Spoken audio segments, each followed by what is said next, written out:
काय सांगशील की 20 दिवसांमध्ये एमएसटी सीईटी एक्झाम क्रॅक होऊ शकते का? नमस्कार विद्यार्थी मित्रांनो, मी प्रीतम शिंदे आणि स्वागत आहे तुमचं युनियन एज्युकेशन इंजिनिअरिंग या युट्यूब चॅनलमध्ये. तर इंटरव्ह्यू सिरीजचा एपिसोड 3 यामध्ये तुमचं स्वागत आहे. आज आपल्यासोबत स्वरा आहे. तर ती पण एका टाइमला एमएससी सीईटीची एक स्टुडंट होती. आता मी होती का म्हणतोय ते आता सांगेल ती तुम्हाला. तर वळूया तिच्या इंट्रोडक्शन कडे. आधी बघूया कसा होता तिचा experience and everything about her. So high Swara. Hello. Hello, hello. Me Audible आहे तुला? ऑडिबल आहे? हो, हो. ओके. सो स्वरा, मला आधी तुझं नाव सांग अँड प्लीज इंट्रोड्यूस युअरसेल्फ आमच्या विद्यार्थ्यांना. अ, मी स्वरा असे. सध्या VIT Pune, Vishwakarma institute of technology Pune येथे शिकत आहे आणि मला सीईटीला 98 पर्सेंटाइल होते. ओके. व्ही-आय-टी ला कुठल्या ब्रांचला आहेस तू? Computer science. Okay. Computer science. Okay. So तू पण एमएससी एक्झाम दिली होती आणि तुला 98 पर्सेंट आलं होतं, राईट? ओके. हो. अँड कुठल्या वर्षी दिली होती तू exam? Last year 2025. Okay. 2025. Okay. आणि तू आता म्हणजे सो प्रॉब्ली आता तू फर्स्ट इयरला असेल, करेक्ट? हो. ओके. सो कसं चालू आहे मग पहिली गोष्ट? कॉलेज कसं चालू आहे? And are you enjoying first year? कसं चालू आहे? काय येस. सांगशील? खूप मस्त कॉलेज चालू आहे. इव्हेंट्स वगैरे होतात. ओके. चिल आहे. कॉलेज पण चिल आहे. अभ्यास पण तेवढाच आहे. मज्जा पण तेवढीच आहे. अच्छा. सो आता वर्थ वाटतंय का आपण जे स्ट्रगल केलं होतं, जे कष्ट केले होते एक्झामच्या हाय स्कोरिंगसाठी, तर आता फायनली ऍडमिशन घेतलंय तू one of the best colleges in Maharashtra. So what will you say? हो, नक्कीच वर्थ इट आहे. Okay. So okay, coming back to the preparation for MSc CET. तू तुझं काय सांगशील की तू ओके, फर्स्ट ऑफ ऑल तुला 98 पर्सेंटाईल होते. काही मार्क्स आठवत आहेत का? How much did you score at your time? तुझा स्कोर किती होता? Around 122 marks around 122 out marks. of 200. Out of 200. अच्छा, आउट ऑफ 200 तुला 122 मार्क्स होते आणि your percentile is 98 percentile. Okay, हो. That's a great score. Okay. So आता खरं तर तुझ्या वेळेस एकच अटेम्प्ट होता आणि या वर्षी मुलांना तुला माहितीच असेल की एमएससी सीईटीने अजून एक सेकंड अटेम्प्ट दिलेला आहे मुलांना. हो. आणि त्यापैकी आता रिसेंटलीच पहिला अटेम्प्ट संपलेला आहे आणि आता सेकंड अटेम्प्ट आता सुरू होणार आहे आता एक अवघ्या 15 ते 20 दिवसात. तर त्यासाठीच ऍक्च्युली हे आपण एक इंटरॅक्शन घेतोय आज की मुलांना एक गायडन्स मिळेल की खरं तर या पूर्ण इंटरव्ह्यूचा एक आउटपुट असा असेल की 20 दिवसात एमएसटी सीईटी क्रॅक होऊ शकते का, या प्रश्नावरती आपण आज बोलणार आहोत. So okay. सो सुरू करूया. मला सांग की तुला काही आठवतंय का काही फिजिक्स केमिस्ट्री मॅथमॅटिक्स काही तुला आठवतंय तुझ्या वेळेस तू कसं केलं होतंस, काय केलं होतंस? हो. पहिले तर फिजिक्ससाठी मी फॉर्म्युला शीट्स बनवलेल्या, शॉर्ट नोट्स बनवलेल्या. अ, हम्म. शॉर्ट नोट्समध्ये मोस्टली फॉर्म्युलाज होते आणि पहिले तर फॉर्म्युला बेस्ड क्वेश्चन्सवर फोकस केलेला फिजिक्ससाठी. आणि मग त्याच्यानंतर माझे जेव्हा फॉर्म्युलाज क्लिअर झाले, मग कन्सेप्ट बेस्ड क्वेश्चन्सकडे गेले. ओके. केमिस्ट्रीसाठी तर रिएक्शन्स वगैरे मेन होतं. रिएक्शन्स, हम्म. नेमिंग्स तेवढं केलं आणि मॅथ्ससाठी जास्तीत जास्त प्रॅक्टिस केली एमसीक्यूची. अच्छा. आणि ओके. आणि हे तुझं मग मला एक सांग, मग तू तुझ्या वेळेस जेव्हा स्टडी करत होतीस, तर तू आता थोडासा उल्लेख केला, की शॉर्ट नोट्स वगैरे म्हणजे तू बनवत होतीस, स्टडी पण करत होतीस. तर तू तुझ्या वेळेस पण नोट्स बनवले होते का? म्हणजे फॉर फिजिक्स, केमिस्ट्री, मॅथेमॅटिक्स सगळ्या सब्जेक्टसाठी? हो, बनवल्या होत्या. ओके. तर इफ इफ पॉसिबल आम्हाला तू ते नोट्स शेअर करू शकतेस का? आम्ही आमच्या विद्यार्थ्यांना नक्कीच पाठवू. हो, मी नोट्स शेअर करेल तुम्हाला. शॉर्ट नोट्स आहेत मी बनवलेल्या. Okay. Join so okay. Thank you for that. So students remember, आता आपण पुढचं डिस्कशन कंटिन्यू करूयाच, पण शॉर्ट नोट्स तुम्हाला जर हवे असेल आम्ही WhatsApp ग्रुपवरती टाकून देऊ. तुम्हाला WhatsAppची लिंक तुम्हाला डिस्क्रिप्शनमध्ये मिळून जाईल. ओके. So moving ahead. मला सांग तुझं डेली शेड्यूल कसं होतं तुझ्या वेळेस जेव्हा तू प्रिपरेशन करत होतीस for the exam? How was schedule? Boards पर्यंत तर नॉर्मलच होतं. बोर्ड्स नंतर थोडंसं मग मनावर घेतलं सीईटीचं. ओके. थोडं सकाळी लवकर उठणार, 8 वाजता क्लासला. मग 9 वाजल्यापासून 8 ते 9 थोडंसं प्रॅक्टिस, रिव्हिजन आदल्या दिवशीची आणि 9 वाजतापासून मग लेक्चर्स, जस्ट रिव्हिजन लेक्चर्स. त्याच्यानंतर 12 वाजल्यापासून मग question paper solving. MCQ practice आणि मग शेवटच्या 10-1 दिवसात क्वेश्चन पेपर सॉल्व्हिंग केलं. मग अच्छा. रात्रीपर्यंत तेच करायचे आणि संध्याकाळी झोपताना फक्त दिवसा जे केलंय तेवढं रिवाइज करून झोपायचे. ओके. ओके. सो बऱ्याच चर्चेच्या गोष्टी सांगितल्यास तू, की तू लास्टच्या 10 डेजमध्ये क्वेशन्स म्हणजे टेस्ट वगैरे दिल्या होत्या, रिव्हिजन वगैरे करायचीस. तर त्याच्यावर पण आपण येऊया. ओके. सो बऱ्याचदा काय होतं ना, की प्रिपरेशन करत असताना मुलांचं कसं असतं, की सगळ्यात मेन आणि मोठा प्रॉब्लेम नाही म्हणणार मी, पण मुलांचं कसं असतं, की मी आज एक टॉपिक स्टडी केलाय, मला येतोय. मी दुसऱ्या टॉपिककडे वळालोय. तर मी दुसरा टॉपिक जेव्हा स्टडी करतो, मी पहिला विसरून जातोय. तर रिव्हिजन काइंड ऑफ थिंगमध्ये मुलं कन्फ्यूज असतात. तर रिव्हिजन कशी केली पाहिजे? काय सांगशील? शॉर्ट तू कशी नोट्स करायचीस? बनवायचे एका टॉपिकच्या आणि त्या डेली रिवाइज करायच्या आणि इफ अच्छा. खूपच विसरत असेल तर थोडेसे MCQ वर सॉल्व्ह करायचे. प्रत्येक टॉपिकचे MCQ सॉल्व्ह करायचे. अच्छा, म्हणजे एक रिव्हिजनसाठी तुम्ही बघा मित्रांनो, म्हणजे तुझं असं म्हणणं आहे, की एखादा टॉपिक जर मी स्टडी करतोय, तर तो स्टडी करत असताना मी जे शॉर्ट नोट्स बनवतोय, त्या शॉर्ट नोट्स मी रोज रिवाइज केल्या पाहिजे आणि प्रॅक्टिससाठी किंवा रिव्हिजनसाठी त्याच टॉपिकचे क्वेशन्स पण सॉल्व्ह केले पाहिजे.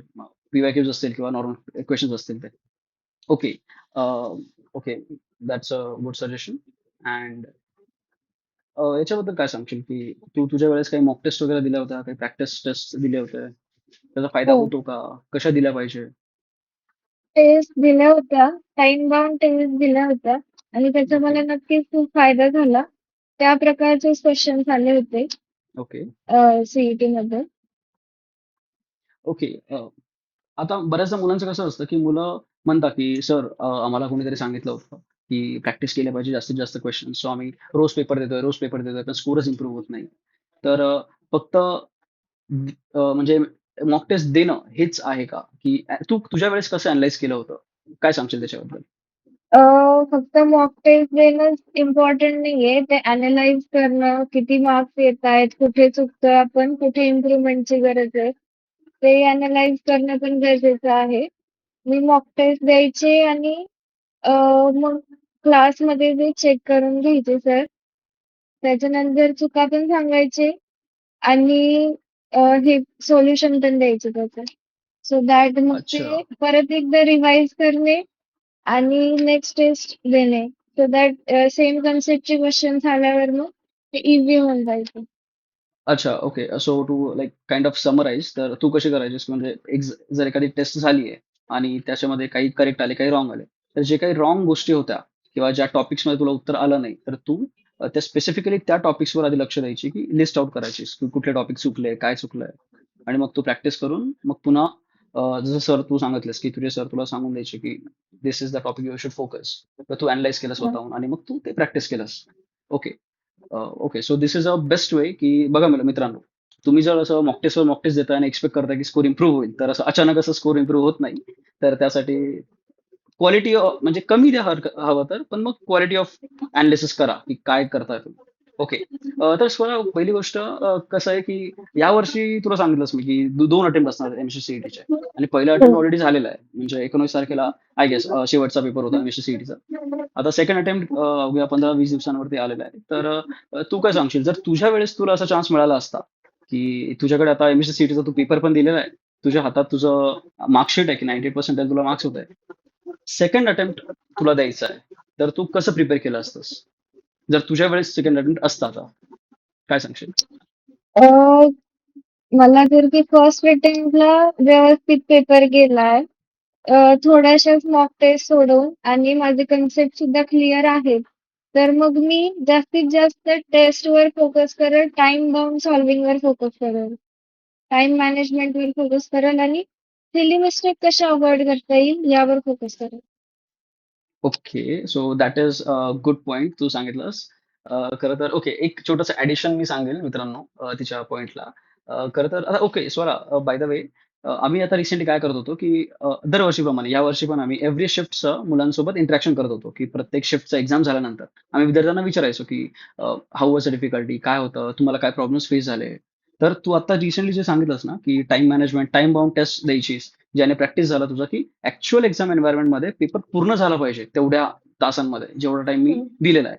तर ओके. तर खरं तर मला विद्यार्थ्यांनी स्वतःहून सांगितलं, की "सर पेपर पूर्ण झाला नव्हता किंवा तुक्के मारावे लागले त्यांना लास्ट मोमेंटला, की 10-12 क्वेश्चन्स बाकी आहेत आणि 2-3 मिनिटं बाकी आहेत फक्त. तर हे कशामुळे झालं किंवा मॅथेमॅटिक्स लेंदी होता, फिजिक्स लेंदी होता मोस्ट ऑफ द टाईम. तर हे कशामुळे झालं?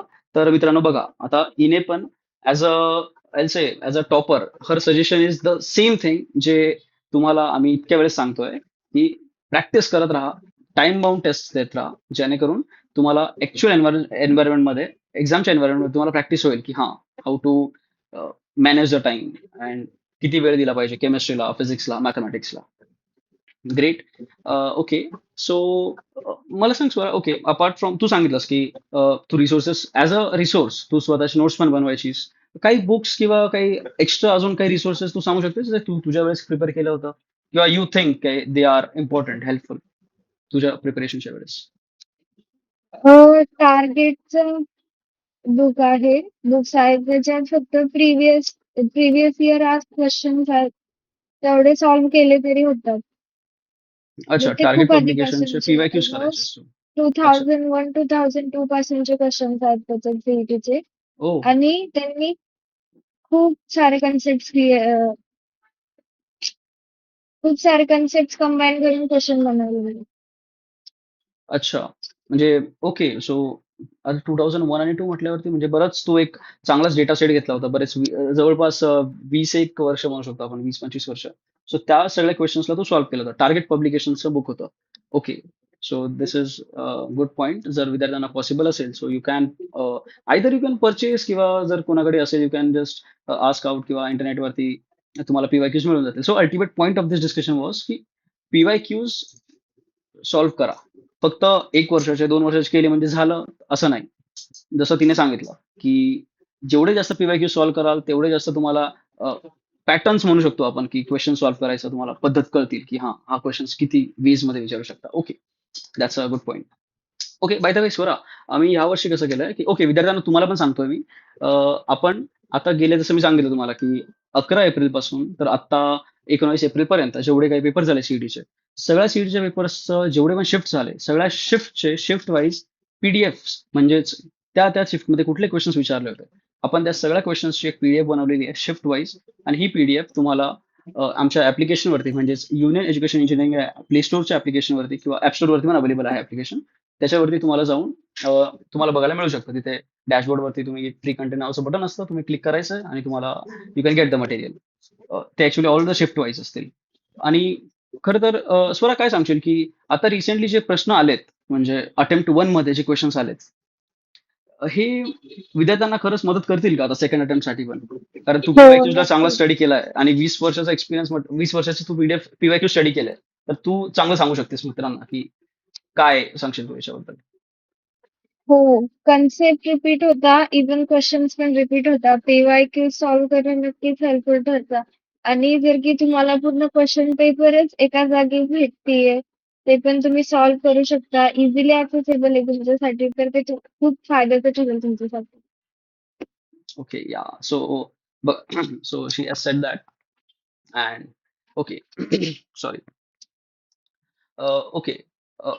सो फॉर्म्युला रिव्हिजन आपण त्याच्यावर बोलूया, की फिजिक्समध्ये ओके, सब्जेक्ट वाईज जाऊया आता, कारण विद्यार्थ्यांना खूप एक क्युरिओसिटी असते प्रत्येक सब्जेक्ट बद्दल, की या सब्जेक्टचं म्हणजे ॲज अ टॉपर तुझं काय व्ह्यूज असतील, how to prepare the subject. So ठीक आहे, फिजिक्स बद्दल बोलूया, की विद्यार्थ्यांचं कसं असतं, की न्यूमेरिकल्स हे फार असतात फिजिक्समध्ये आणि सगळे न्यूमेरिकल्स, भरपूर फॉर्म्युला असतात, एवढं सगळं स्टडी करायचं आणि मग फायनली पेपरला जाऊन मग कळतं, की अरे, या टॉपिकचे राहून गेले न्यूमेरिकल्स. 2-3 क्वेश्चन आले होते, ते हुकले. तू तुझ्या वेळेस कसं प्रिपेअर ओके, प्रिपेअर केलं ते सांग, पण आधी मला सांग की फिजिक्स केमिस्ट्री मॅथ्सचं काय आठवतंय का तुला? इंडिव्हिज्युअल स्कोर्स किती होता तुझा, इफ यू कुड रिकॉल? पर्सेंटाईल मध्ये जर की बोललं तर मला फिजिक्सला 93 पर्सेंटाईल होते. ओके. केमिस्ट्रीला मला 96 काहीतरी होते. अच्छा. आणि मला मॅथ्स मध्ये 99.5 होतं. ओके. सो एक इन्क्रीजिंग ऑर्डर मध्ये होते. Okay. That's a great. Okay, चलो. तर coming back to the physics, तो काय सांगशील की न्यूमेरिकल्स मध्ये हे जे फॉर्म्युला बेस असतात ते लर्न कसे करावे किंवा how to study, that's it, how to study numericals. Uh, एकाच फॉर्म्युलाचे खूप सारे क्वेश्चन सॉल्व्ह केल्यावर तो फॉर्म्युला कसा यूज करायचा, काय यूज करायचा, त्याचे इतर पण ऍप्लिकेशन्स आपोआप समजून जातात. ओके, तर ओके, म्हणजे एखादा समजा आपण एखाद्या टॉपिक बद्दल स्टडी करतो एखादा टॉपिक किंवा एखादा फॉर्म्युला आपण स्टडी केला, तर मल्टिपल क्वेश्चन्स जितके टॉपिक वाईज क्वेश्चन्स आपल्याला सॉल्व्ह करता येतील त्या फॉर्म्युलाचे तेवढे केले पाहिजे, जेणेकरून एक हो. पॅटर्न डोक्यात बसतो. ओके. हो. Okay. So this is from a side. केमिस्ट्रीसाठी रिॲक्शन्स बद्दल काय सांगशील? कारण रिॲक्शन्स मध्ये भरपूर असतात, organic, inorganic, physical chemistry. Talking about reactions, कारण एक जसं आम्ही विद्यार्थ्यांसोबत चर्चा केली, आम्हाला कळलं की ह्या अटेम्प्टमध्ये MSc CETचा 2026 चा जो पहिला अटेम्प्ट झाला, या अटेम्प्टमध्ये केमिस्ट्रीचे केमिस्ट्रीचा जो पेपर होता, moderate to easy to moderate होता, पण रिॲक्शनने पूर्ण पेपर डॉमिनेंट होता. सगळीकडे reactions, name reactions, product A पासून प्रोडक्ट बी कसा बनवावा, हे सगळे होते. तर तू तुझ्या वेळेस कसं काही तुझी ट्रिक सांगू शकतेस विद्यार्थ्यांना की like what will you say? Multiple time return revision आणि YouTube वरून थोड्याफार ट्रिक्स केल्या तर होऊन जातं. ओके. सो या, सो म्हणजे मल्टिपल टाइम्स एकच एकच तुम्ही सेम म्हणजे पॅटर्न वाईज जर तुम्ही फॉलो करत गेले, केमिस्ट्रीमध्ये पण तुम्हाला रिॲक्शन साठी पण सेम गोष्ट ऍप्लिकेबल असते, की तुम्ही मल्टिपल वेळेस जर प्रॅक्टिस केलं की how to create from product A to product B, so करू शकतो. Okay. Thank you for that. And last subject for mathematics, what will you say, की काय केलं पाहिजे? कारण मेन प्रश्न मुलांचा असतो, मॅथमॅटिक्सचा पेपर पूर्ण होत नाही मुलांकडनं. प्रश्न 50च असतात, 2 मार्काला एक प्रश्न असतो, पूर्णच होत नाही. कितीही सर आम्ही प्रयत्न केले तरी मुलांचं म्हणणं आहे की नाही सर, लेंदी असतो, शेवटची 2-3 तुक्के मारावेच लागतात. तर त्याच्यावर काय सांगशील? ऍक्च्युली जर की तुम्ही तुमचे जर की कन्सेप्ट क्लिअर असतील आणि जर की MCQ प्रॅक्टिस जास्त असेल तर मग पेपर लेंदी नाही वाटत.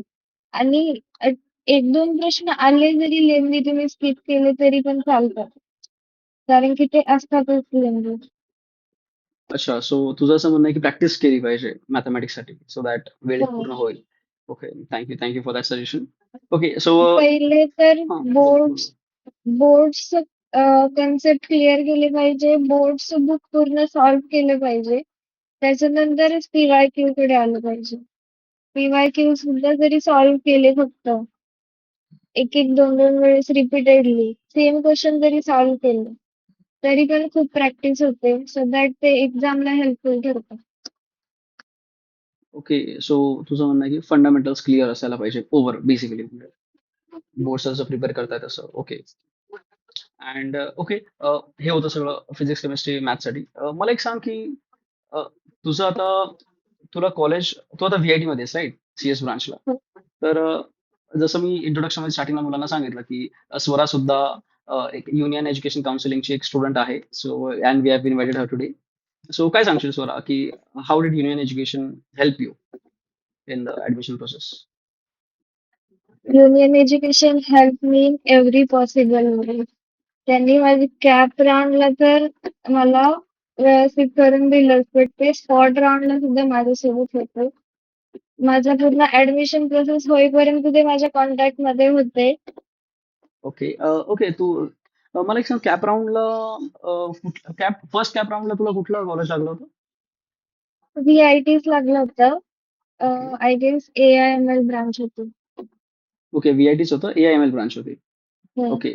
आणि अ, मग CS कसं अलोकेट झालं तुला, म्हणजे कुठल्या कॅपला, किंवा कसं अलोकेट झालं म्हणजे CS? मला फर्स्टला AIML लागलं. ओके. त्याच्यानंतर 3 राऊंड IT लागलं आणि मग मी स्पॉट साठी ट्राय केलं. तर मग माझं फर्स्ट फर्स्ट डे ऑफ स्पॉटलाच होऊन गेलं. अच्छा, म्हणजे तुला आधी AIML लागलं होतं, त्याच्यानंतर मग तुझं बाकीच्या कॅप राऊंडला IT लागलं, आणि मग फायनली जेव्हा स्पॉट राऊंडला तुला पहिल्याच लिस्टमध्ये तुझं नाव होतं हो. For CS. हो. ओके. अँड फायनली देन मग तू CS निवडलंस आणि कोर्सेस. ओके. हा, तसं म्हणजे प्रत्येक मुलाला ट्राय करायचं असतं की वरच्या बेस्ट ऑफ बेस्ट ब्रांच मिळावं, बेस्ट ऑफ बेस्ट कॉलेज मिळावं. सो या, सो विद्यार्थ्यांनो, not only during the preparation of MSc CET, but also after MSc CET exam, जेव्हा तुमचं ऍडमिशनची टाइम येते, जेव्हा तुम्हाला तुमच्याकडे स्कोर असतो हातामध्ये आणि तुम्हाला प्रश्न पडतो की कुठलं कॉलेज माझ्यासाठी बेस्ट असेल, मी कसं निवडू, की कुठलं कॉलेज चांगलं आहे माझ्यासाठी, किंवा जास्तीत जास्त जास्तीत जास्त चांगलं कॉलेज मिळावं मला, चांगलीतल्या चांगली ब्रांच मिळावी मला, असं जर तुम्हाला वाटत असेल, so you can definitely contact us, reach us. Description मध्ये तुम्हाला व्हॉट्सअप लिंक मिळून जाईल. You can join the WhatsApp group and stay tuned. So okay. एक स्वरा, तर finally reaching the conclusion of our today's interview. मला सांग, काय सांगशील की 20 दिवसांमध्ये MST CET एक्झाम क्रॅक होऊ शकते का? हो, नक्कीच. नक्कीच. सो ओके, काय सांगशील की काय केलं पाहिजे विद्यार्थ्यांनी? हाऊ शुड दे मॅनेज दर 20 डेज? एक जे टॉपिक्स जे टॉपिक स्ट्रॉंग आहे त्याच्यावर फोकस केला पाहिजे. त्याची डेली रिव्हिजन केली पाहिजे. त्यावरचे MCQ सॉल्व्ह केले पाहिजे. Try to solve more mock test if all concepts are clear. एवढं केलं तरी बऱ्यापैकी सीईटी क्रॅक होऊ शकते. ओके. अँड जसं तुम्ही ओके, सो लक्षात ठेवा मित्रांनो, तर ती जे काही सांगते, सो डू फॉलो हर, कारण खरं तर she is a proven example. आणि रिसेंटली आज या वर्षी 2026 आहे, and she is the student of 2025 MST CET. And if she can crack it, and if she is saying की 20 days are enough for cracking MST CET, even you can. So yeah, that's it for today. And thank you, Swara. Thank you for being with us, and thank you for sharing your experience. And आमचे विद्यार्थी, I know आमचे विद्यार्थी नक्कीच बरेच notes काढत असतील आणि through out the video लक्ष ठेवत असतील की काय काय करायला पाहिजे, कसं प्रिपरेशन असायला पाहिजे आपलं. अँड या, ऑल द बेस्ट एव्हरीवन. आणि थँक्यू फॉर वॉचिंग. ऑल्सो चॅनलला सबस्क्राईब करायचं विसरू नका, कारण असेच इंटरव्ह्यू सिरीज आम्ही आणत राहू तुम्हाला. असंच वेगवेगळं नॉलेज देत राहू की how to proceed further in your engineering career, in your MSc CET career, and to achieve the best college. So, thank you.